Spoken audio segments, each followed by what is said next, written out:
Bonsoir mesdames, messieurs, bonsoir et merci de regarder chez vous HTV à travers les multiples canaux de diffusion que sont notamment le réseau de câble distribution, le bouquet Créoling, mais également nos comptes médias sociaux. Pour nous, c'est un réel plaisir de vous savoir à chaque fois nombreux fidèles au programme de votre télévision. Bienvenue à cette autre livraison de Face au Président.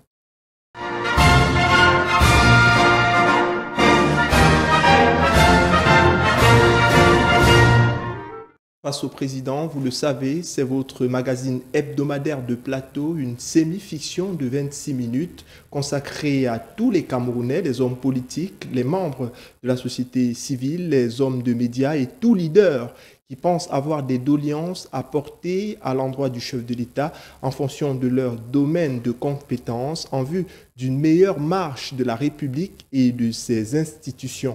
En posture d'invité ce soir, nous recevons le docteur Michel Oyan, politologue. Il est chargé de cours à la faculté de sciences juridiques et politiques de l'université de Yaoundé 2 par soi. Il est également chercheur au Centre d'études et de recherche en dynamique administrative et politique. C'est également à l'université de Yaoundé 2. Alors, docteur, bonsoir et bienvenue. Bonsoir, je vous remercie de l'invitation et je répondrai à toutes vos sollicitations.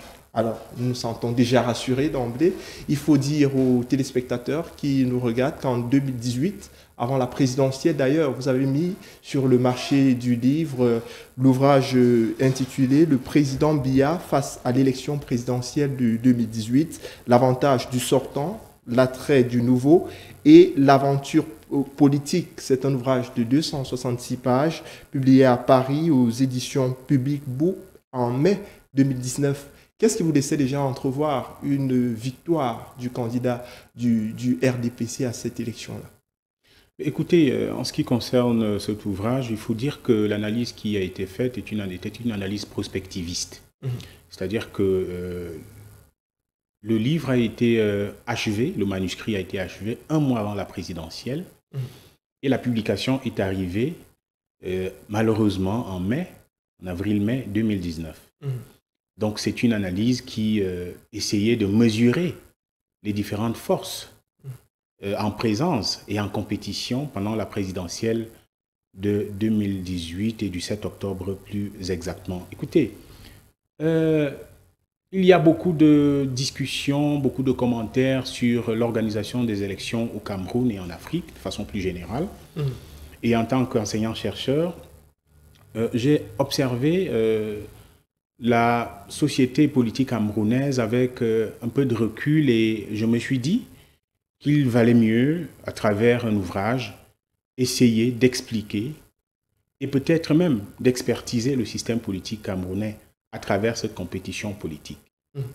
Et donc, j'ai objectivé la victoire du président Biya qui s'explique, quand vous lisez l'ouvrage, à travers un certain nombre de raisons. Quelques données que vous allez d'ailleurs évoquer de manière Bien sûr, je sommaire. vais vous donner toutes ces données-là, tous ces éléments-là, qui expliquent de manière objective, de manière scientifique, que le président Biya ait gagné cette présidentielle du 7 octobre avec le score que vous connaissez, 71,28%, face à d'autres candidats de l'opposition qui étaient tout aussi brillants, mais qui malheureusement n'ont pas eu les mêmes armes que le président, qui n'ont pas eu la même stratégie, qui n'ont pas eu la même organisation, qui n'ont pas eu la même discipline que lui dans cette compétition politico-présidentielle.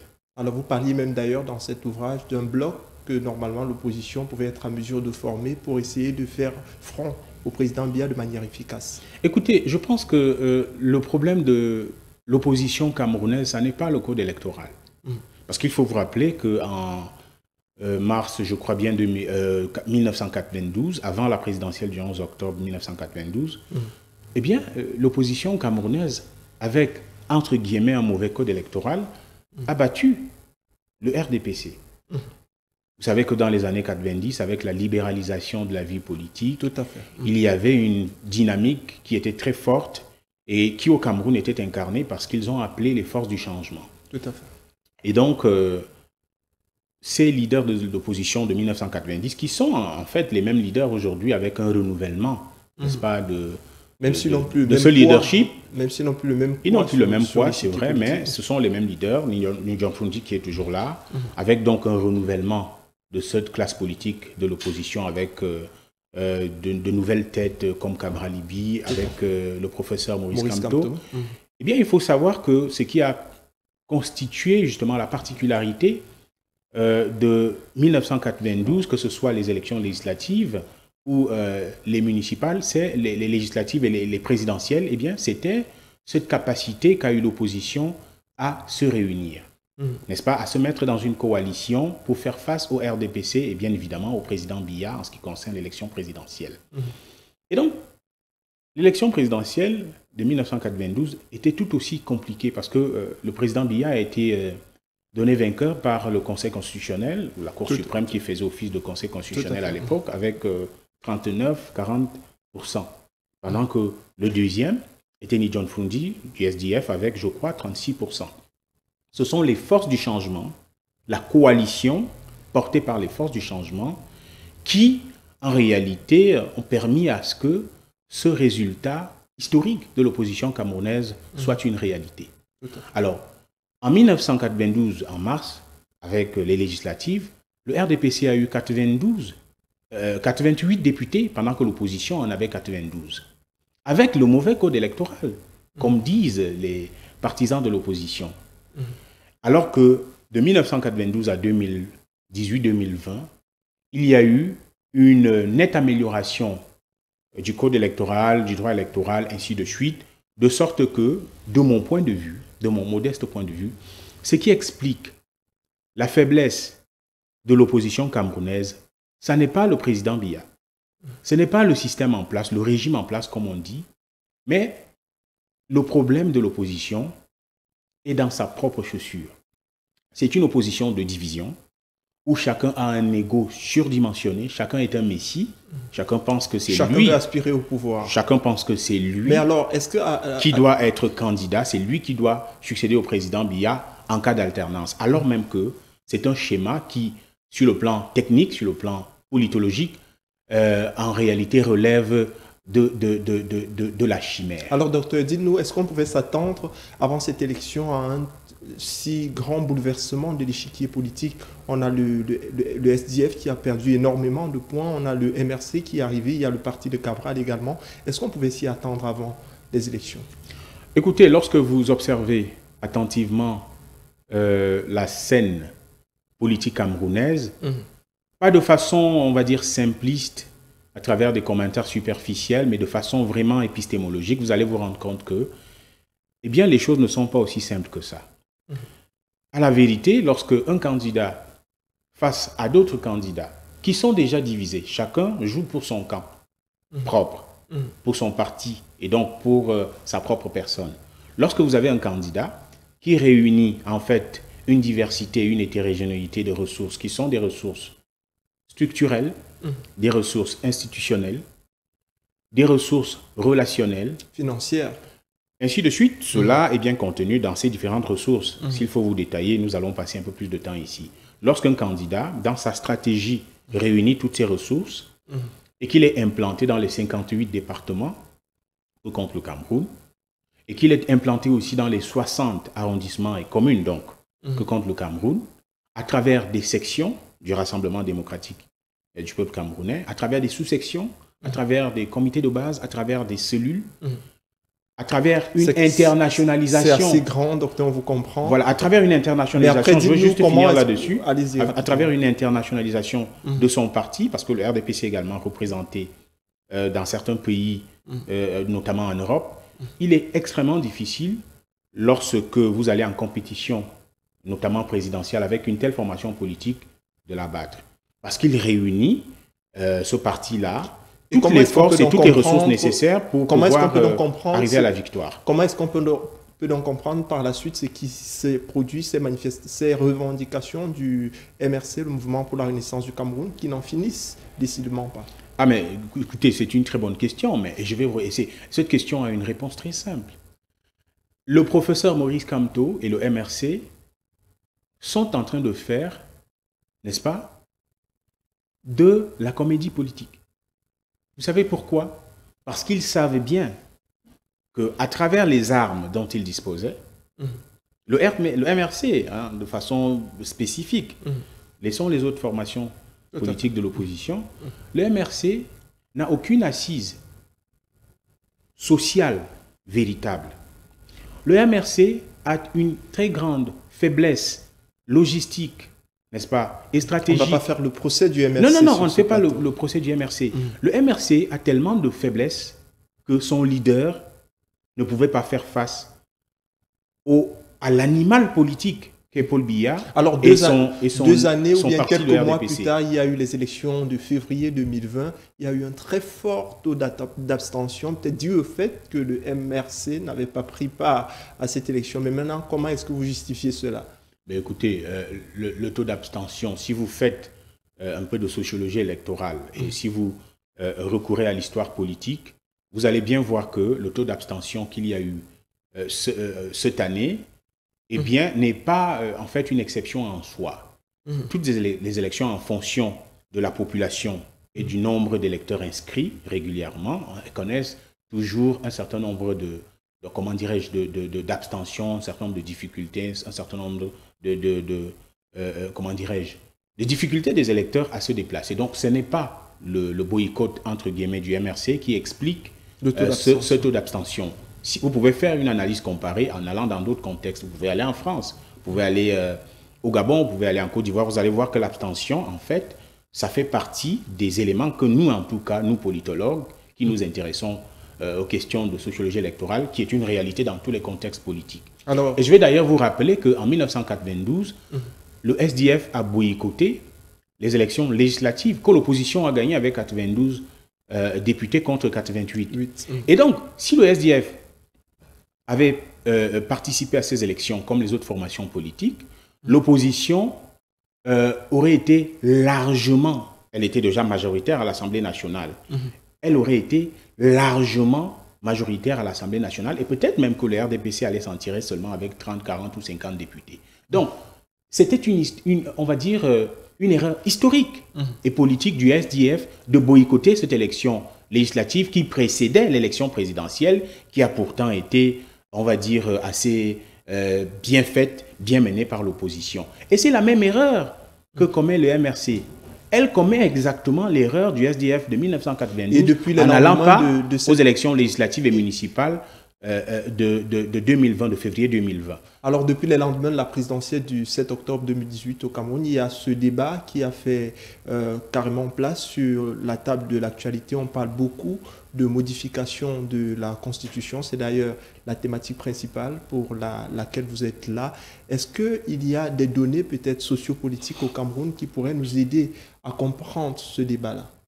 Mais écoutez, d'abord, moi je suis souvent très méfiant du fantasme des journalistes, pas vous, hein, mais d'autres journalistes, à vouloir absolument mettre le débat de la révision constitutionnelle sur la table, comme si cela était un problème. La révision constitutionnelle... C'est pourquoi nous avons fait appel aux hommes de science comme vous. Oui, la révision constitutionnelle est une normalité. C'est-à-dire que si elle arrivait, par exemple dans le contexte actuel, de mon point de vue, ce serait tout à fait normal. Mais sous le régime Biya, ça a été modifié à plusieurs reprises. Mais la Constitution... C'est pour conforter... Mais écoutez, la Constitution, c'est quoi? La Constitution, c'est un instrument, c'est un outil de régulation des institutions politiques, n'est-ce pas? Pour ne pas dire des institutions sociales et politiques. Alors ma question, est-ce qu'avec le contexte sociopolitique actuel au Cameroun, on peut comprendre ce débat autour de la modification? Si il y a un débat qui pourrait éventuellement aboutir à une révision constitutionnelle,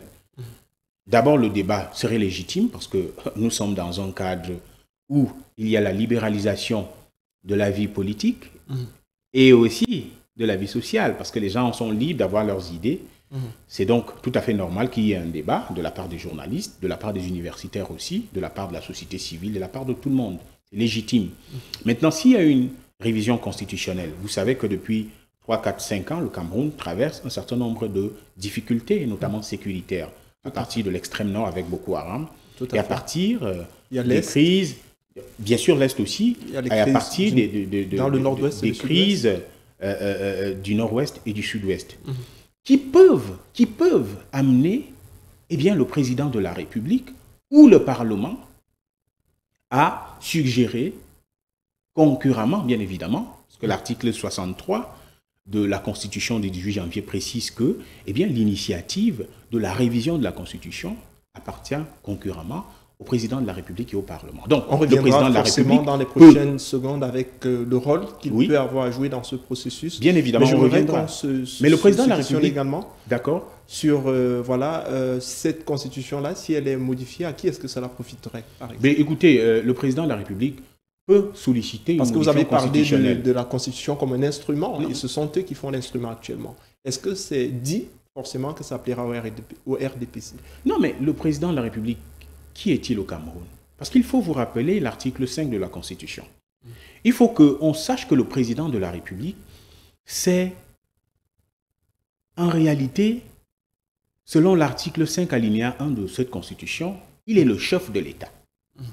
Le président de la République est le chef de l'État. Le président de la République incarne l'unité nationale. Le président de la République définit la politique de la nation. Vous allez comprendre où je vais.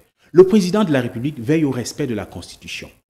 Il assure, par son arbitrage, le fonctionnement régulier des pouvoirs publics. Le président de la République est le garant de l'indépendance nationale, de l'intégrité du territoire, de la permanence et de la continuité de l'État, du respect des traités et accords internationaux. Une fois que je l'ai dit... Il peut se permettre une passation de gré à gré, par exemple? Non, une fois que je l'ai dit, j'ai repris cet article à travers sa richesse alinéaire, notamment l'alinéa 1 et 2, pour que vous compreniez ce qu'est le président de la République dans le contexte camerounais. Le président de la République n'est pas, lorsqu'il s'agit de ce type d'acte grave, il n'est plus un président de parti politique. Tout à fait. Donc, s'il initie même éventuellement une révision constitutionnelle, ça ne peut être que dans le sens de préserver la cohésion sociale, n'est-ce pas, et de faire un certain nombre de réajustements sur le plan national. Alors que vous parlez de réajustement, quel est par exemple le type de composante que l'on pourrait mettre dans un tel texte s'il venait à ce que ce texte soit mis véritablement sur la table? Non, certains parlent d'ailleurs de tendance, on parle de la création peut-être d'un poste de vice-président pour calmer les tensions si ceci. Mais écoutez, dans le système politique camerounais, il ne faut pas oublier que le pouvoir exécutif est bicéphale. Moi, je ne sais pas pourquoi il y a ce fantasme-là autour, par exemple, de la création d'un poste de vice-président. Mais le vice-président serait donc, dans une nouvelle configuration, il jouerait peut-être exactement le rôle du Premier ministre. Vous pensez que le Premier ministre au Cameroun, c'est un individu qui n'a pas de pouvoir? Le Premier ministre est le chef du gouvernement. Et il vous souvient que depuis les années 90, dans ce pays, le Premier ministre vient toujours des régions... Le Premier ministre du Cameroun vient toujours des régions du nord-ouest et du sud-ouest. Donc, anglophone, disons-le comme ça, n'ayant pas peur des mots. Donc, s'il y a une révision qui consacrerait, par exemple, qui créerait un poste de vice-président, peut-être avec les prérogatives actuelles du Premier ministre, moi, je ne vois pas ce que ça change. Est-ce qu'on veut simplement jouer avec les mots? Si vous êtes dans l'administration publique et dans la haute administration publique, comme nous le sommes, vous allez comprendre le pouvoir du Premier ministre. Le Premier ministre nomme aux emplois civils et bien évidemment sous réserve des prérogatives dévolues au président de la République. Ce n'est pas n'importe quel personnage de l'État. C'est un personnage extrêmement important qui jouit d'un véritable pouvoir réglementaire et bien évidemment qui a un véritable poids politique une fois qu'il a la confiance du président de la République. Donc vous parlez de pouvoir de gré à gré, non. La constitution du Cameroun est claire. En cas de vacances, par exemple, à la présidence de la République, le président du Sénat, dans le dispositif actuel, bien sûr, en cas d'empêchement de celui-ci, il y a le premier vice-président, ainsi de suite. Donc, il ne peut pas avoir... Le vice-président qui assure l'intérim pendant un moment en attendant... Oui, pendant un moment, le temps de l'organisation, n'est-ce pas, de 120 jours, hein, je crois que c'est 120 jours, c'est bien connu, le temps de l'organisation d'un nouveau scrutin pour lequel il ne peut pas être candidat. Et donc, le gré à gré, si vous suivez le président Biya, comme moi je le suis, j'ai quand même écrit un ouvrage de près de 300 pages sur lui. 266. Ce n'est pas du tout sa logique. Parce que si vous voulez connaître un homme politique, il faut le lire. Il faut l'écouter. C'est à travers ses discours, à travers ses ouvrages, le président Biya a tout un ouvrage, qui a d'ailleurs été réédité récemment en 2018. C'est à travers ses écrits, ses discours, que vous avez en réalité sa pensée, que pouvait avoir son idéologie, que pouvait avoir sa philosophie politique, que vous avez sa vision Donc quand vous suivez le président Biya, il n'est pas du tout dans ce genre de réflexion. Parce il est clair, il dit que une telle posture ressemble davantage à des monarchies et que le Cameroun est un état de droit. Le président Biya l'a clairement dit. Donc je pense que le débat doit être clos, cette histoire de gré à gré. Non, c'est une histoire pour animer la galerie. Alors, votre avis peut-être sur cette question, vous, docteur Michel Ayon, est-ce que vous serez pour... Michel Oyan. Oyan, tout à fait, merci. Est-ce que vous serez pour une modification de la Constitution au Cameroun? Écoutez, je pense que moi, vraiment, si vous voulez mon avis, puisque vous le voulez, je ne sais pas... Et qu'est-ce qu'il faudrait mettre, par exemple, par la suite dans ce panier? Je ne sais pas sur quelle matière précise je trouverais, moi, personnellement, n'est-ce pas, l'intérêt à ce qu'on modifie la Constitution actuellement. Peut-être pour conforter un camp, comme on l'a fait. En 13 reprises, la grande majorité a été faite sous ce règne. Moi, je pense que le système politique du Cameroun est un système très équilibré. Je pense que personne n'est lésé véritablement. Ça, je vous le dis comme qui dirait la main sur le cœur. Je pense qu'il n'y a pas... C'est le Camerounais qui parle et c'est l'universitaire qui parle. Oui, je pense que le Cameroun, le système politique du Cameroun, à travers la haute administration, à travers le système partisan, à travers les lois électorales, ainsi de suite, je pense que c'est un système suffisamment équilibré qui fait que vous ne pouvez pas gouverner seul. Et c'est ce que le président Biya montre d'ailleurs. Alors, vous savez que chez nous, ça s'appelle l'équilibre régional. Vous ne pouvez pas avoir en même temps un président de la République qui est francophone, n'est-ce pas, et un Premier ministre qui l'est aussi facilement si, dans une autre institution suffisamment forte et constitutionnelle, il n'y a pas un représentant, n'est-ce pas, de la partie anglophone du pays. Et tel que les choses sont gérées par le président Biya, moi, je pense que les choses sont assez équilibrées, mais on peut toujours faire mieux. Et dans un tel processus, quel est le rôle que lui, président de la République, il pourrait jouer? Vous allez donc regarder la caméra qui est à ma gauche et vous allez parler. Ça, c'est le contexte même de l'émission. Vous êtes en face du président de la République. Qu'est-ce que vous lui dites relativement à ce sujet sur la Constitution et qu'est-ce que vous lui demandez?